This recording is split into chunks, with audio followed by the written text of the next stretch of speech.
구약성경 536조 열왕기상 12장 25절부터 32절까지의 말씀을 봉독하겠습니다.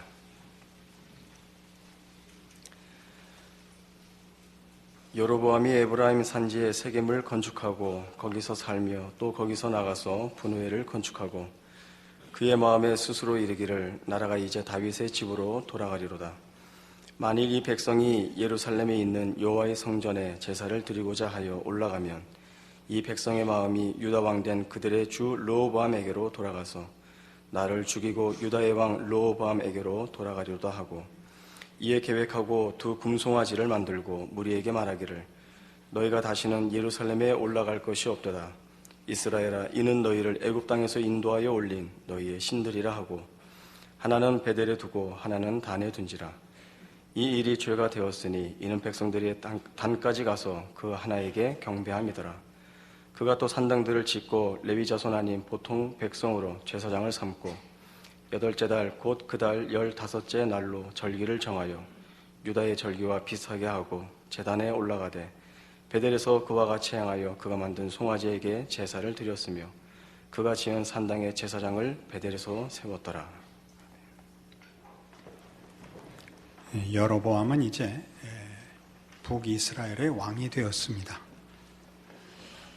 오늘 본문 25절에 보는 바와 같이 세겜과 분우엘에 요새를 건축하고 우선적으로 국방을 든든히 합니다. 그리고 이스라엘 백성들은 신정국가요, 하나님을 섬기는 나라이니까 종교적인 문제를 정치적으로 해결하는 일에 착수합니다. 매년 그 성전에 한 번씩은 꼭 가야 되니까 그것이 남왕국 예루살렘에 있으므로 백성들이 거기를 갈 때마다 북왕조의 정체성이 의심스러울 것 아닙니까? 그래서 북왕국의 베델과 단에 단을 쌓고 금송아지를 세우고 하나님을 섬기는 대신에 우상을 섬기게 하며 그들의 마음을 정치적, 종교적 방법으로 이제 붙들어 매는 북왕국의 정체성을 확립하는 일에 착수합니다. 이 문제로 인해서 그는 대표적인 하나님의 뜻을 배반하는 불신앙의 길을 걷는 대표적인 이름이 됩니다. 나중에 우리가 계속 확인해 보겠지만 열왕기 내내 하나님의 뜻을 따르는 자들을 다윗의 길로 행했다라고 얘기하고, 하나님의 뜻을 거스르는 불신앙과 하나님을 배반한 자의 생애를 여로보암의 길로 행했다라고 이제 명명하게 됩니다. 그러나 하나님을 순종하고 신앙을 지켜서 복받았다, 하나님을 배반하고 우상을 섬겨서 벌받았다, 이런 얘기는 결과를 보고 있는 후세의 사람들의 판단이고, 현실을 살아가는 과정 속에서 하나님의 뜻을 쫓는 것과 하나님의 뜻을 외면하는 것과 도대체 왜 그런 엄청난 갈림길이 생기는가? 또 이스라엘 백성으로 태어나서 어려서부터 신앙 교육을 받은 자들이 하나님이 보내신 선지자를 통하여 북왕조를 얻고 왕이 되었는데도 불구하고 그의 삶을 또는 정치를, 지도자로서의 책임을 그렇게 한순간에 다 저버릴 수 있는가 하는 문제들은 쉽게 우리가 판단할 수 있는 일이 아닙니다.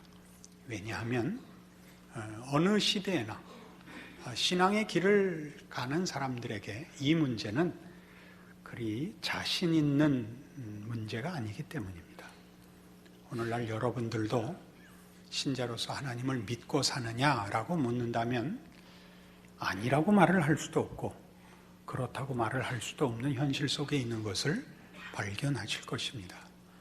왜 이런 문제가 생기는가 하는 것이 여로보암의 길을 우리가 성경에서 추적하여 확인해야 할 신앙적인 큰 교훈입니다. 데살로니가전서 5장에 가보십시다. 전에 보던 제 성경에는 333페이지였는데 바꾼 성경으로 봤더니 332페이지에 있더라고요. 나이가 드니까 페이지가 이사를 가더라고요.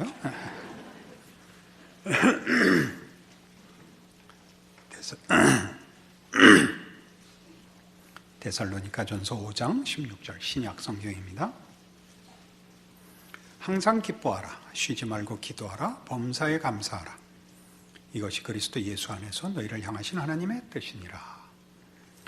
이 본문 그대로를 설명하자면 늘 기뻐하게 해주겠고 모든 기도에 응답하시겠고 어떠한 사소한 일도 하나님이 함께 하시지 않는 일은 없다라는 뜻입니다. 그러나 이 말씀을 현실로 누리고 사는 사람은 아마 별로 없을 것입니다. 우리는 이것을 소망하지만 또 믿고 있지만 현실이 그렇지 않다는 것을 압니다. 우리는 늘 기쁘지 않습니다. 어떻게 표정들이 늘 기쁘신 것 같은 표정도 아니면서 지금 질문에는 선뜻 응하시지 않는 것입니까? 속을 들키지 않겠다 작정을 하고 오셨군요. 모든 기도의 응답을 받으셨습니까? 아니죠. 우리 기도에 응답받은 거 전 아직 2개인가 3개밖에 없습니다. 범사에 감사하라. 중요한 일에도 하나님 함께 하시지 않았던 기억이 더 많습니다. 제 경험은 그렇습니다. 제가 가장 중요하게 한 기도에는 하나님 별로 답을 안 하시고 내버려 두셨던 기억이 더 많습니다. 그럼 이게 뭐냐 이거죠.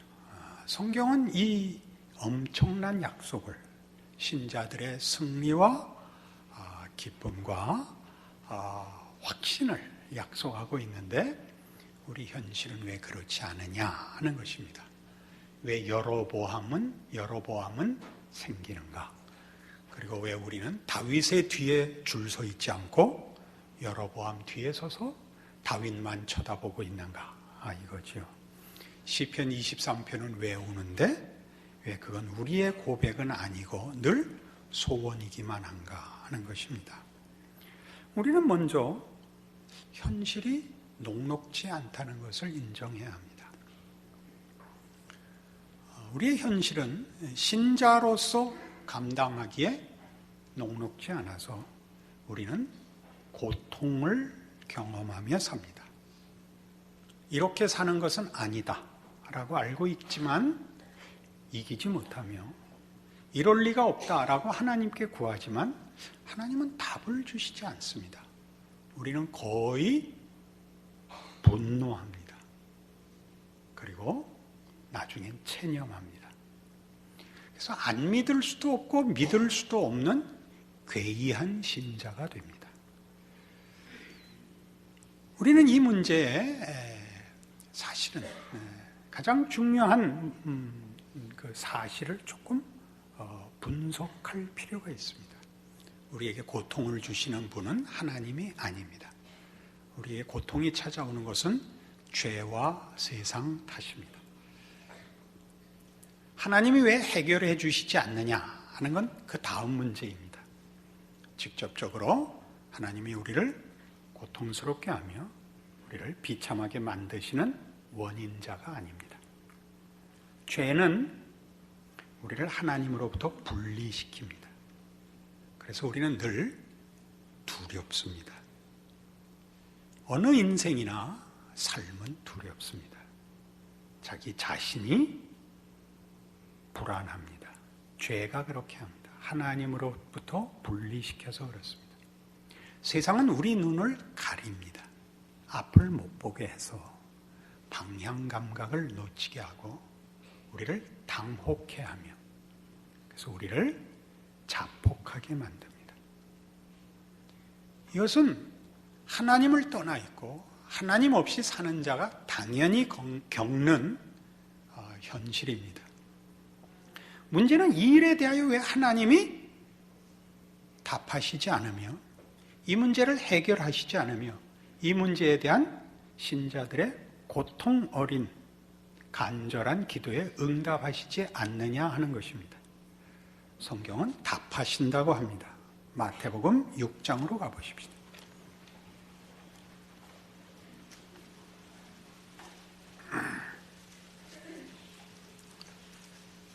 마태복음 6장 30절입니다. 오늘 있다가 내일 아궁이에 던져지는 들풀도 하나님이 이렇게 입히시거든 하물며 너희일까 보냐 믿음이 작은 자들아. 그러므로 염려하여 이르기를 무엇을 먹을까 무엇을 마실까 무엇을 입을까 하지 말라. 이는 다 이방인들이 구하는 것이라. 너희 하늘 아버지께서 이 모든 것이 너희에게 있어야 할 줄을 아시느니라. 그런즉 너희는 먼저 그의 나라와 그의 의를 구하라. 그리하면 이 모든 것을 너희에게 더하시리라.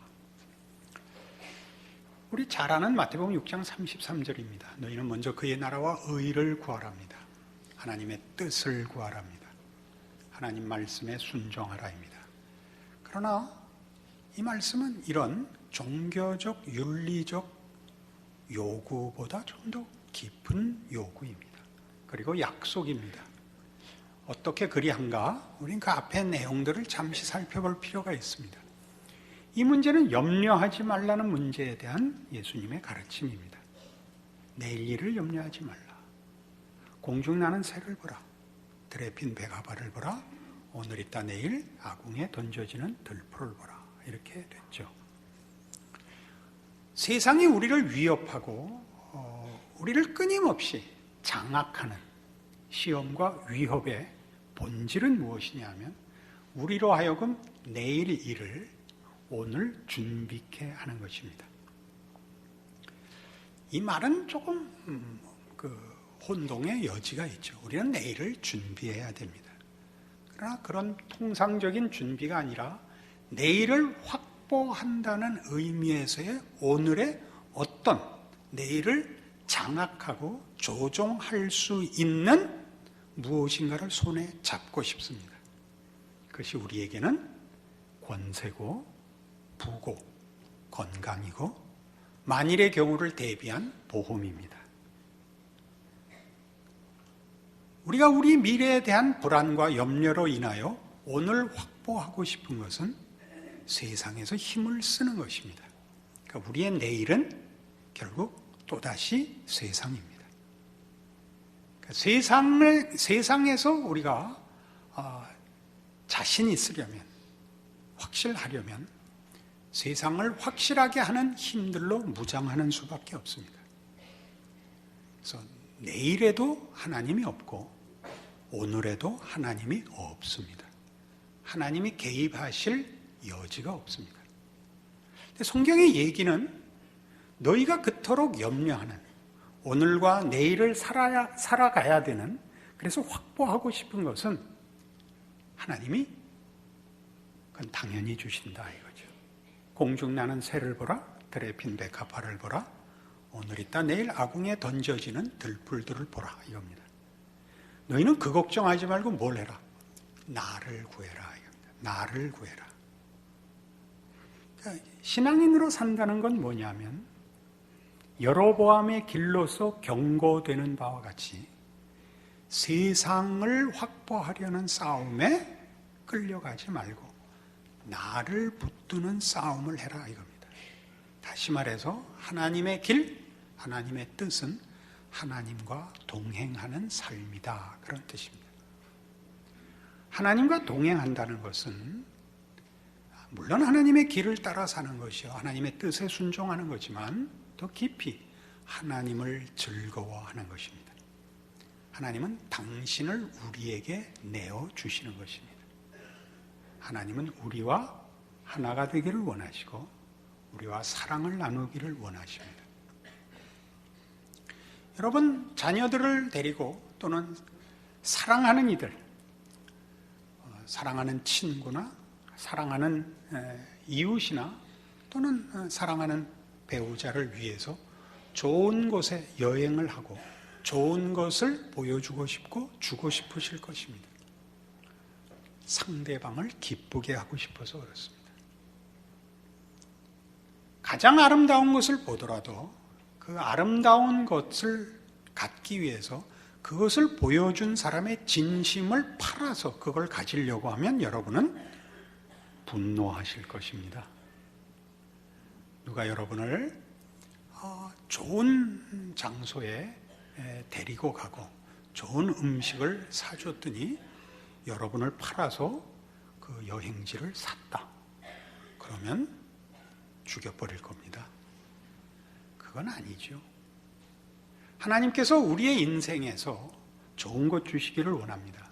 그러나 좋은 것을 보는 순간 우리는 그걸 갖기 위해서 하나님을 팔아먹기 때문에 하나님이 그렇게 하실 수 없습니다.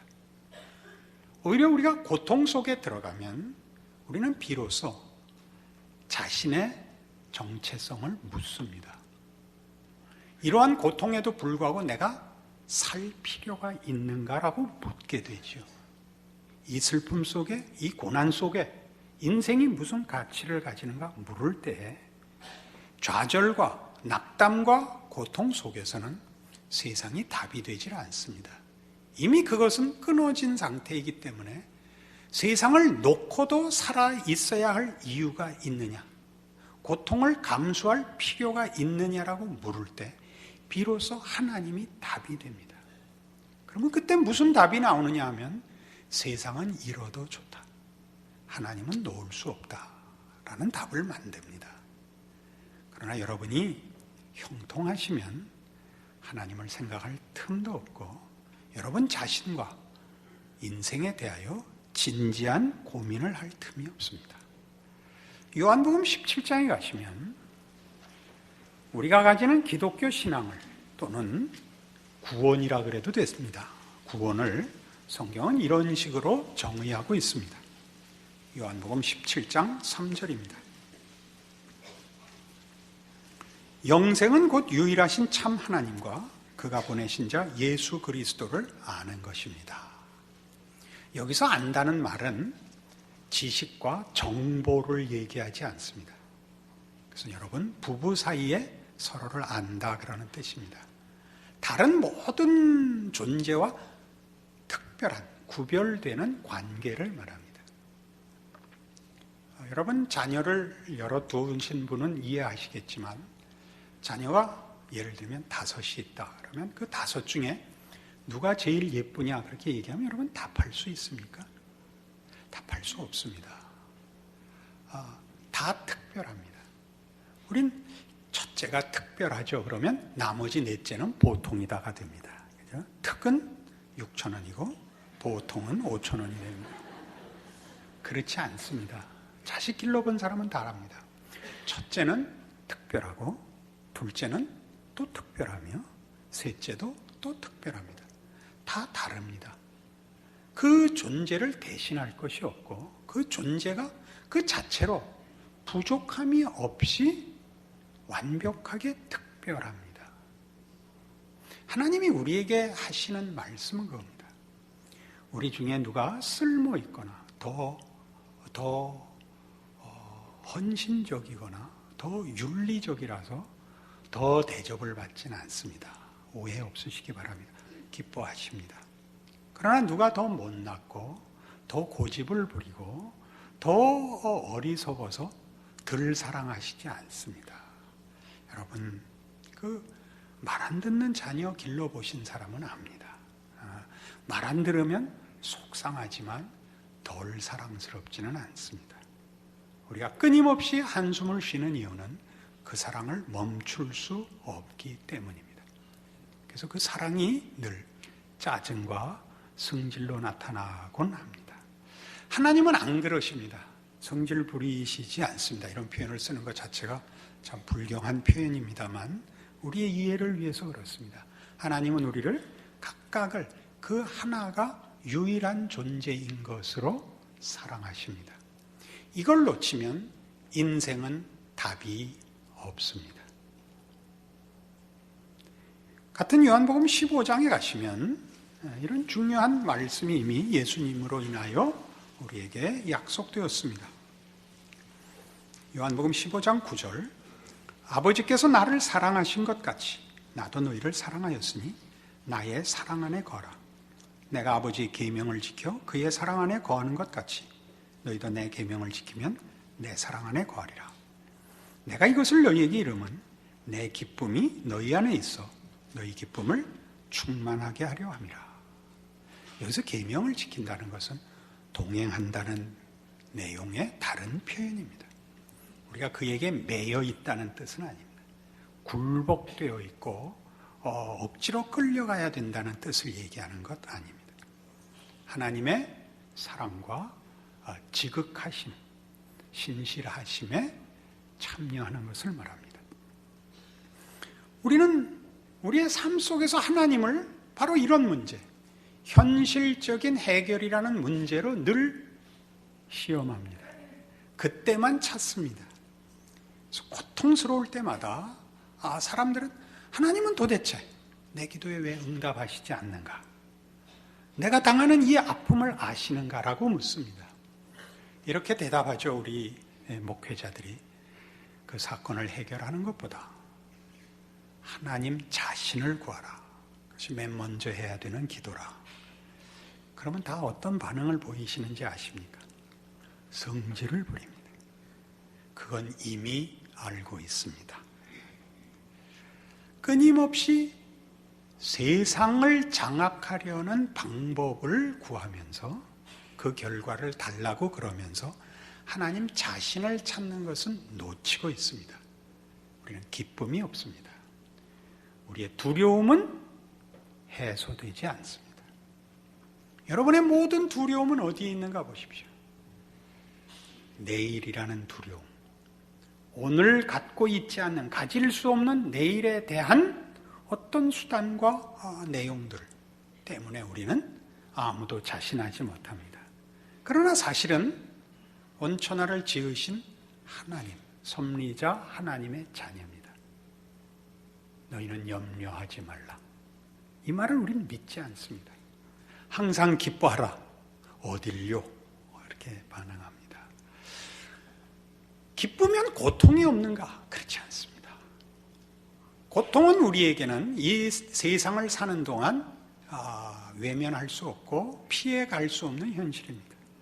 우리는 한계 속에 살고 죄가 관영한 세상에 살기 때문입니다. 그러나 우리의 기쁨을 빼앗을 수 있는 건 세상에 없습니다. 우리는 하나님의 자녀이기 때문입니다. 그래서 다윗의 길은, 다윗의 고백은 이렇게 표현되는 겁니다. 시편 23편입니다.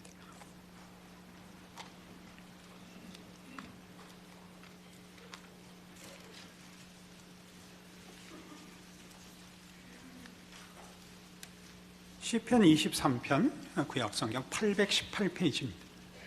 여호와는 나의 목자시니 내게 부족함이 없으리로다. 목자란 양을 위하여 존재합니다. 그는 권세자도 아니며 그는 부자도 아닙니다.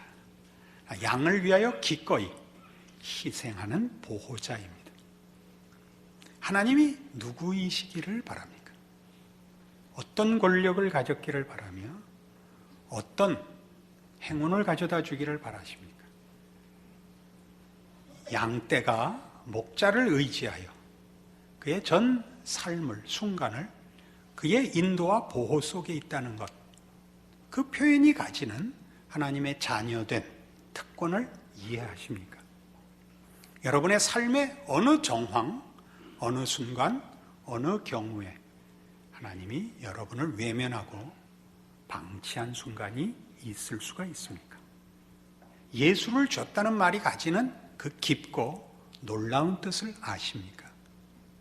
여러분이 누구를 위하여 여러분의 자녀를 대신 준 사람이 있다면 그 사람을 놓을 수가 있습니까? 아니, 그렇게 주기 전에 여러분의 자녀를 한순간인들 마음과 눈에서 뗄 수 있습니까? 없습니다.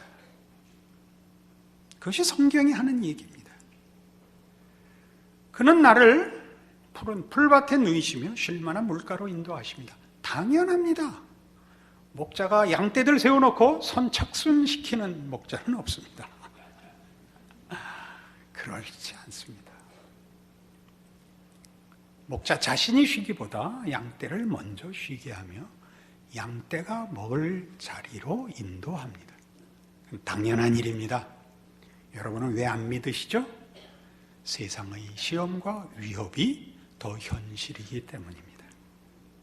그러나 여러분은 예수 그리스도 안에서 하나님의 부름을 받았습니다. 그래서 양다리를 걸치고 있습니다.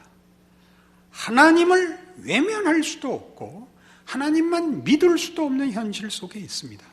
여러분은 괴롭습니다. 그러나 나이가 들고 인생의 경험이 쌓이면서 여러분 확인할 수 있는 것이 있습니다. 세상이 믿을만 한가요? 세상은 믿을 수가 없습니다. 가장 아주 모두에게 일어나는 진실이 뭡니까? 사람은 늙습니다.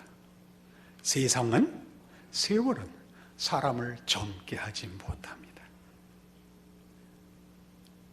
사람을 사망으로 몰아갑니다. 여러분에게 줬던 어떤 업적도, 어떤 감격도, 어떤 자랑도 여러분에게 영원한 답이 되는 건 없습니다. 세상은 결국 우리를 속입니다. 그러나 우리는 믿지 않습니다. 그래서 우리의 신앙생활은 죽어야만 완성됩니다. 살아있는 동안은 늘 괴롭게 신앙생활을 할 수도 있습니다. 여로보암의 길은, 다윗의 길은 바로 이 차이를 우리 앞에 하나의 증거로 제시합니다. 어느 길을 걸을 것이냐라고. 다윗은 형통한 세월을 보내지 않았습니다. 그는 블레셋의 망명을 갔어야 했고 미친 채 하여 호구를 벗어난 적도 있으며 그가 어떤 전투에 참가했다 돌아와 보니까 자기와 자기 부하들의 모든 식구들이 다른 어떤 족속들의 침략을 받아서 탈취된 사실을 알고 더 이상 울 기운이 없을 때까지 울었던 일도 있습니다. 그리고 그가 하는 고백입니다. 세상과 하나님의 다름이죠. 세상은 늘 속이고 우리를 노략하고 우리를 망하게 한다. 그러나 하나님은 우리의 목자시다. 우리에게 부족할 것이 없다. 그는 여기 있는 3절에 있는 말씀대로 내 영혼을 소생시키시고 자기 이름을 위하여 의의 길로 인도하시는 분입니다. 자기 이름을 위하여라는 게 무슨 뜻일까요? 하나님의 명예와 신실하심과 우리를 부르신 하나님의 하나님 되시는 사랑으로 우리에게 사랑을 요구하시는 자로서 우리를 사랑하는 진심을 걸고 우리를 의의 길로 인도하시는 우리의 하나님입니다. 여러분, 이 기도를 하십시오. 여러분, 어느 정황에서나 기쁨과 안심과 소망을 가질 수 있습니다. 고통스러운 상황 속에서도 신자된 기쁨과 살아계신 하나님의 자녀라는 이름이 가지는 참된 복을 언제나 누릴 수 있습니다. 데살로니가전서 5장 16절 이하의 약속은 항상 옳습니다. 우리는 다윗의 뒤에 줄을 서기로 합니다. 여러분들의 인생에 동일한 신앙 고백이 있을 줄로 믿습니다. 기도하십시다. 하나님 아버지 은혜를 감사합니다. 하나님의 자녀라는 이름이 가지는 영광과 특별함과 위대함과 그 진실성을 확인했습니다. 하나님을 구하게 하옵소서. 그 아들을 주신, 그 아들 안에서 찾아오신 우리 하나님 아버지를 모시게 하옵소서. 그리하여 우리의 인생을 하나님과 살게 하옵소서. 비록 고통과 고난이 있을지라도 승리와 자랑 있는 인생인 것을 믿음 안에서 누리게 하옵소서. 예수님 이름으로 기도합니다. 아멘.